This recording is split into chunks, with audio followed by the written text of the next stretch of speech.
Fantasy football start-sit tips for Week 15. Mike Evans is a bust, so bench him.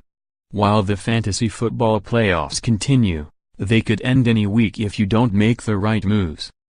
Many wide receivers, and some quarterbacks, are being singled out this week in an effort to give you the best possible chance to move on to the next round. Some are poised to give you surprisingly good production despite having an otherwise lackluster resume in 2017. Others are top picks that just aren't getting it done. Maybe you just need to find a replacement for quarterback and MVP candidate Carson Wentz. The 5 fantasy football moves you must make for Week 15. Whatever your needs, rest assured this advice is the best path toward claiming the championship trophy for your own.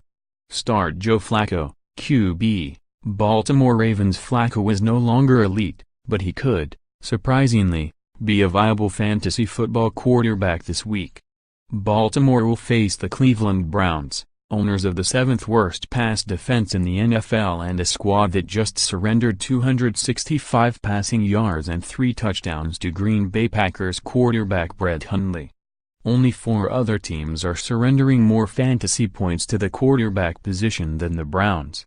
Jonathan Stewart, RB, Carolina Panthers. Stewart carried the ball 16 times for 103 yards and 3 touchdowns on Sunday and has now scored a touchdown in 3 straight games. He could make it 4 in a row against the Packers on Sunday. Green Bay hasn't surrendered a rushing touchdown since Week 11 against the Ravens, but its defense ranks 23rd in rushes per touchdown allowed in the red zone with the 5th worst goal-to-go defense in the NFL. Deed Westbrook, WR, Jacksonville Jaguars. Westbrook caught 5 of 8 targets for 81 yards and a touchdown in Week 14 against the Seattle Seahawks, and figures to get another week of steady work with fellow wideout Allen Hurns still nursing an ankle injury.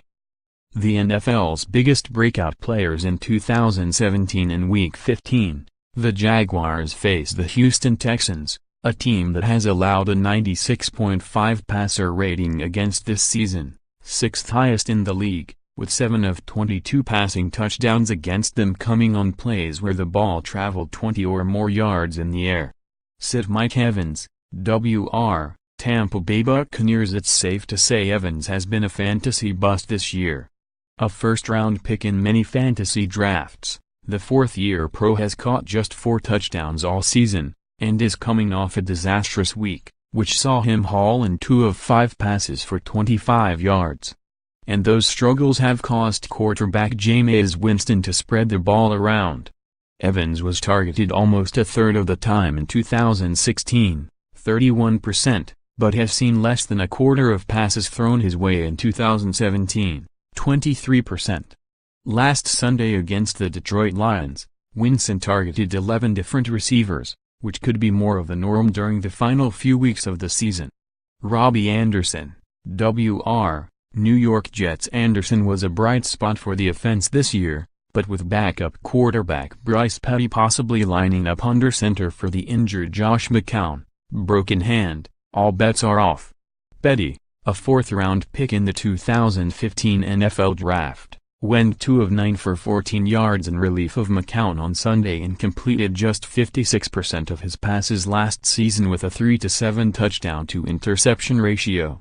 His 57.9 career passer rating isn't going to inspire any hope, either, especially not going up against the New Orleans Saints, owners of the 5th best pass defense, in Week 15.